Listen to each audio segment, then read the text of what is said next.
welcome to the show. This is Food for the Soul.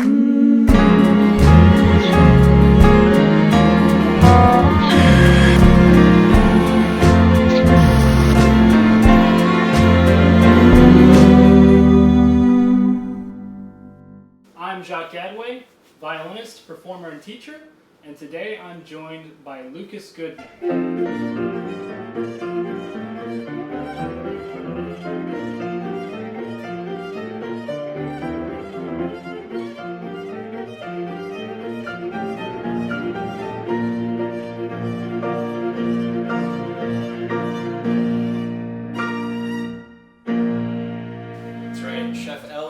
This week, huh? Well, we are once again pairing three pieces of music that he's going to be performing on viola with three courses of our meal. Today we are starting with what, Lucas? Well, the first course is my world-famous macaroni and cheese. It's got at least like 2 pounds of cheese in it. But How long has this recipe been with you? I made it like 8 years ago for the first time. Yeah, let's get in here. Would you recommend hot sauce with it? Hot sauce is is actually the secret ingredient in the cheese sauce. It helps to give it some color and some tangy flavor. So you prefer a more vinegary, tangy cheese. Mm-hmm. What got you into cooking? I like food a lot. And it's easier to get food when you cook it yourself. What is it like wearing so many hats, being the house chef, being a practicing violist, trying to make your way in the professional world? I actually don't really like wearing hats, but I think of myself as they say jack of all trades, master of none, but I like to think of myself as a master of a couple trades and a jack of none? And a failure of some. Give us one secret to this. Should I explain how I make it? Should I go through a quick? Sure. I like using shells, as you can see here. They hold all the sauce inside pretty nicely. I do see that. And so you make the pasta, and then here's some hot Italian sausage. I just got a piece of that. Yeah, which I fry up, not deep fry, just in the pan. And I make all that, and then start the cheese sauce, which starts with a white roux, which is just flour and butter, and then a bunch of milk goes into it. You can bring that to a boil. Now, is that whole milk or skim milk? Should be whole milk. And so that'll thicken after it boils, and then you just add cheese until you're satisfied with it. And like I said, there's a lot of cheese, and then some other spices. And then you pour it into a baking dish, like a Pyrex baking dish, and coat it with breadcrumbs, and then top it with even more cheese and bake it for 30 minutes. So did you make this today? I made this last night because we've got too many things going on today. The sauce, I'm embarrassed to admit that this came out of the microwave 5 minutes ago. But I just ate this. But the sauce, you can see it here, isn't really as creamy. But it still tastes really great. Now, what do you have pairing with this meal? So the first piece I have is the Prelude to Bach Cello Suite No. 6 in D major, but we violists, some people would say that we cheat and play it in G major. I say the viola just sounds bad. Viola just sounds bad. I understand. When did you first come into contact with this piece? I think, like most string players, I was obviously familiar with the cello suites, growing up as a musician. Sure. But I don't think I'd really ever heard this suite performed well until I got to my undergrad. And then I myself started working on it, I think, my junior year. This is a college, conservatory? Yeah. This was at Eastman, right? Mm-hmm, yeah. Represent, go Yellow Jackets, Meliora. Sure. That's what we say to each other. Okay. Not really. That's what we're supposed to say to each other. Who says? The University Shield. I'm unfamiliar. Well, I'd show you, but I don't want to get things too messy here. I understand. Yeah. And so I've had it in my back pocket on and off for ever since then, since I guess my junior year of undergrad. I once made the mistake of playing this for a professional audition. What's wrong with it? What's wrong with you? Am I allowed to curse? Yeah, well, I'll believe it.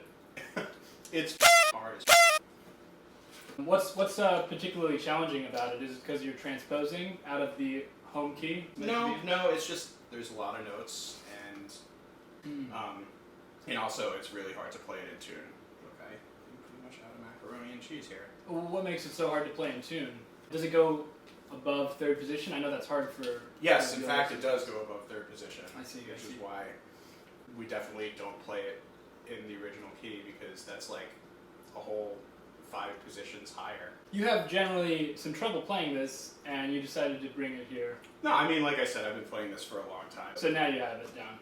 So More- if you played more it or less. in a professional setting now, you'd be good. I could. All right, well, we're going to now hear Lucas Goodman playing Bach's 6th Cello Suite, the Prelude, in a different key. Can I have the producer help me tighten this bow? Too slippery. Oh, and then maybe also get that little bit of cobweb off the top. Yeah. Perfect. You see that cobweb? Wait, producer. Can you just take that off? Thank you. I don't want fine bow, you know. Yeah. All right. Is this thing on? Producer, can you double check? It's not recording. So has anyone heard the one about the violinist, the teacup, and the llama? No, me neither. Oh my god. So this is Bach's Prelude to the 6th Suite, played in D major now? G major. G major now. It was originally supposed to be in D major. I'm like really struggling to hold this bow right now. It's just like slippery. Alright, but anyways, no more excuses. Oh my god.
trouble with intonation in that piece. Thanks. I do think you pulled it off, though. Okay, well, let's move on to the next course. For this, we have 2 different sauced wings. These are pretty hardly sauced. We have some extra hot sauce to help us out. But basically, we got a classic hot wing here, and we got Asian sweet wings, is what they're called. They're about lukewarm, so it's the perfect temperature to eat them at. In front of you, you have ranch, and We got ranch. Who gets ranch? it was either that or blue cheese. Right, I'm trying to coat this with sauce because I like more sauce. I see that. So what do you prefer when you're eating wings, the legs or the flats? I prefer flats, which is why, obviously, I grabbed the drum first. Actually, they're both great, but I think the meat is a little more tender, doesn't get as dry. Well, I know some people are very particular about the way that they eat wings, and since you're a chef, I figured I might as well ask you what you think the proper way to eat a wing is. Well, when you're eating a drum like this, you just eat it. So right? No order. No. Just bite into it, get all the meat off, you know? But there is a special technique for eating flats that I will show you as soon as I finish this drum. So, not a huge fan of this. I'm going to get a smaller one. I think these are going to be better. In the flat, you find the side where the joint can easily detach, just like that. Detaches from your hand, and you just break it apart, and you shove the whole thing in your mouth.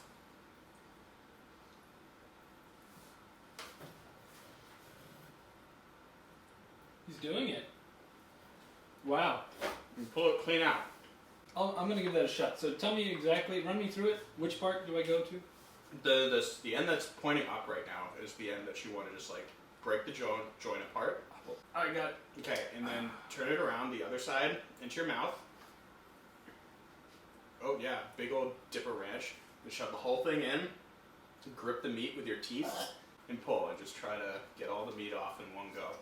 And that is the approved American Wing Council of America method of eating a flat. I'll do it again in slow motion. That's terrific. I've never eaten wings with a different wing. Yeah. Ooh. So you pop the joint. So, what are you playing with this course of the meal?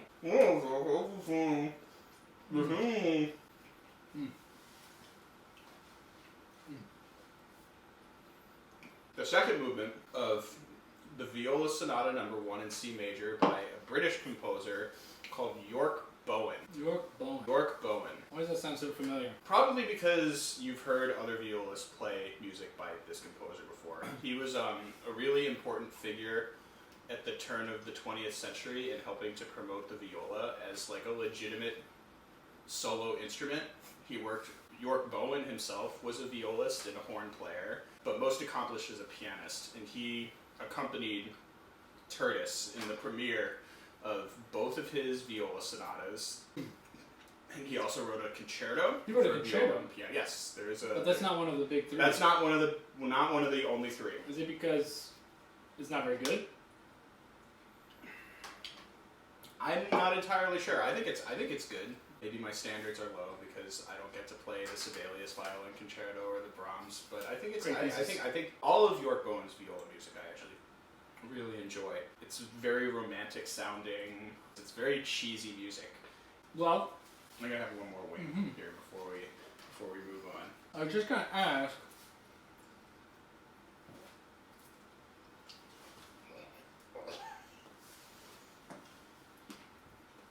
If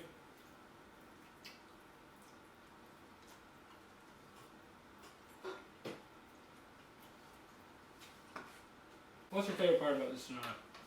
Just the way the like resonance of the viola. It's written just in a really nice way for the instrument. I understand that your viola is being worked on now, so you couldn't bring it in. Yeah, I'm having some bridge problems, so what happened with your bridge? it got warped. I heard that when a bridge gets warped, it's because you're not taking care of your instrument properly. Yeah? I didn't hear that. Are you gonna play? Is it time to play? I don't have any more questions. All right. Just gonna ask our producer really quick to double check, make sure everything's up to snuff.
That's just terrific. Truly terrific. So, are you going to explain what the heck this is? Yes, I will. Producer, can we get you to come plug this? Of course. Oh man, I got some sauce on my elbow. I got some sauce like everywhere. Well, So this machine is called Yonana's. It was given to me as a birthday gift by my brother. And the idea is that you take frozen bananas and you feed it through the machine and it turns them into like a soft serve ice cream sort of thing. So that's the plunger. Use that to feed it in. I don't think we need that bowl anyways. But if you don't want it. Alright, so these might taste like chicken wings, but... Producer, one last thing. Can I get another beverage? So you do this. Feed it in. We're going to put a little bit of Hershey syrup in there to make some chocolate ice cream. Nice, thank you. Is this one to your liking? That's good, thank you. Alright. Can you get rid of that, please? Alright, Maestro Gabway. Stick your hand under there. In here? No, definitely not in there. Okay. Right there. And we're going to turn the baby on.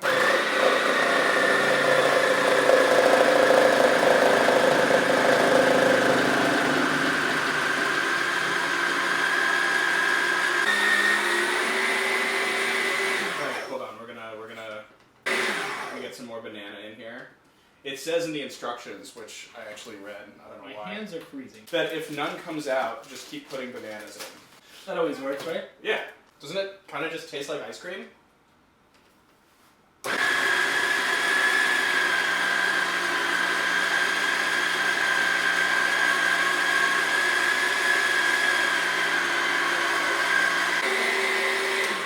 Amazing. It's like soft serve, like you said. Yep. And now I'm gonna make a little for me. Still have some sauce from. Okay, so can you help me out here? Uh-huh. I don't have enough hands. Can you just? I'm gonna turn it on and Ran out of sense then of it. press it down. Oh yeah, it's cold. All right. Honestly, that's probably enough. So what are you pairing with this very interesting dessert? As it turns out, I'm really glad I picked the piece that I picked. Oh, cold. To pair with this. It's called Nine Fingers by an Irish violist named Garth Knox. It was from a set of these etude showpieces that he wrote for, I guess I have wing sauce all over my... And this piece... That's painful.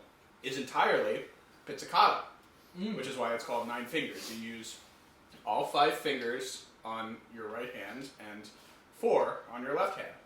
Well, I've heard arguments made for suggesting that the thumb is not actually a finger. Wow. This is so good. The spice from the Red Hot. I swear, I was not sponsored by Yonanas. But if anyone from there is watching, I could do this all day. What are the particular challenges about this piece? It takes a lot of coordination in your fingers, a lot of dexterity to do it. There's all kinds of like techniques, like you have to strum back with your thumb, like regular strumming with your fingers, like alternating different fingers, plucking different strings simultaneously with different fingers. There's one section that has like a hemiola, like a 2 against 3 in your first, like 2 in the left hand and then 3 in the right hand, and it switches back and forth. It's really a great piece that I think everyone should study to help them learn how to pitch properly. The main benefit, you think, is getting better at pizzicato in general? Absolutely. Sometimes, you're playing like a Bartok string quartet, for example, and there's some difficult pizzicato sections, and I've just found that like I'm able to like do things with like multiple fingers. So you'd say you're better than most people at pizzicato now? I don't know if I'd say that, but I'd say that it's definitely helped me a lot studying this. Yeah. Would you say that generally string musicians do not practice pizzicato enough? Definitely. Wow. That's a hard agree. Other than bass players, I think bass players really know what they're doing when they pitch. But generally, it's just one of those things that other string players kind of ignore. It's a part of our instrument that we don't really focus on because, playing with a bow is... It's our bread and butter. It's way more important. But then you hear, like in an orchestra sometimes, you hear like a violin section like pitching and it just sounds so terrible. And I just think to myself, wow, maybe these guys should have studied viola spaces. Well, how would one go about practicing pizzicato if they don't play viola? You can practice pizzicato on any of your other repertoire. I think that also helps you learn a piece musically, doing it pizzicato. Sure. Because you don't have the sustained sound, so you have to really understand. You kind of have to commit. You have to understand like how each note moves to the next note. It's kind of like pianists when they play. Exactly. Very interesting. Exactly. I have only ever really used pizzicato practice outside of just practicing pizzicato sections as a means for helping with intonation practice. Because again, you're committed to the notes. That's another good way to use it. All right, shall I? Yeah, sure. I'm just gonna make another one of this while you get set up, if you don't mind. Go for it. How do I do this exactly? There's a button on this side of the machine. Feed a banana into it. I see. Alright, Producer, I'm definitely going to need a hand over here. Do you prefer using iPad or paper? Well, I was always kind of like a stubborn anti-iPad person, and until coronavirus started, and I gotta tell you, I freaking love it. Are you never worried it's going to turn off in the middle of a performance or Nope. something? You just turn the screen settings. If I look at you panicked, I'm going to need you to come and move this page. You may notice we've changed producers since last That's episode. Our old producer fell under the weather, so we flew in a good friend of mine from Peru just for this video. And I said I was glad that I picked this piece to play today because you can't really hold the bow when you're making chicken wings. Well, this is Garth Knox. It's like Thor's hammer, only the worthy violist. What were you gonna say? Go ahead. What were you gonna say? It's like this viola is like Thor's hammer, and only the worthy are capable of like handling it. I'm glad I waited for that. This is Garth Knox 9 Fingers. Are you gonna start?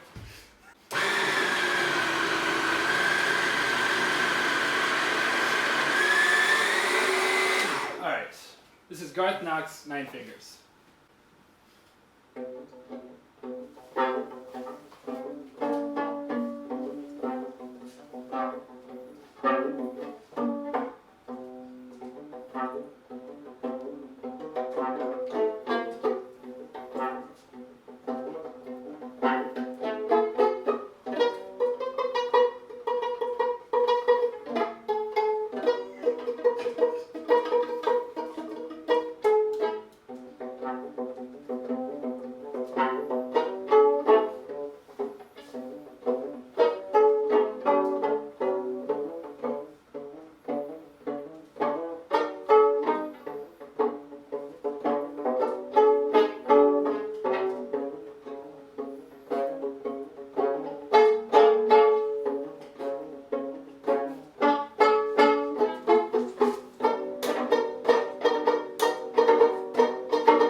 I would love it if the producer would just get a quick check-up shot of the quality of the instrument, as well as just double-check that the GoPro did in fact record all of that. Wow.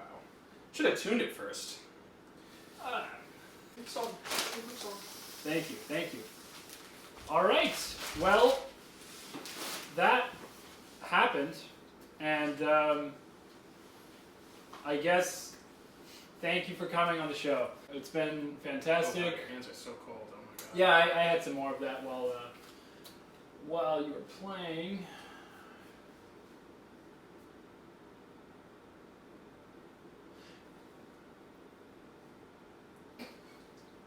That's a wrap on episode 2. Thanks for having me. That was fun. There we go. Finally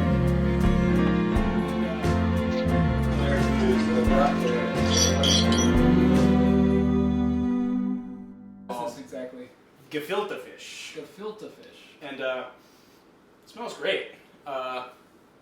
Basically, the best way that I can describe this is fish sausage. In Delicious. that everything kind of like pureed down and then re-solidified into a guapa, like this. Ooh, Yeah, it's like a big old fish nugget here. amazing. And then Thank you. we definitely want to cover it in some of this stuff. Should I just dip it, or what should I do? This is not a dish I'm familiar with. I don't know. You can just use your fingers, whatever. I don't really care. And it's stored in this like really, really awesome jelly sort of. I do is take a bunch of this horseradish and put it like all over because you have to cover the taste of it somehow. It's delicious though. Trust me. It's really You good. should all try. So, what are you gonna play with the gefilte fish? I'm gonna play.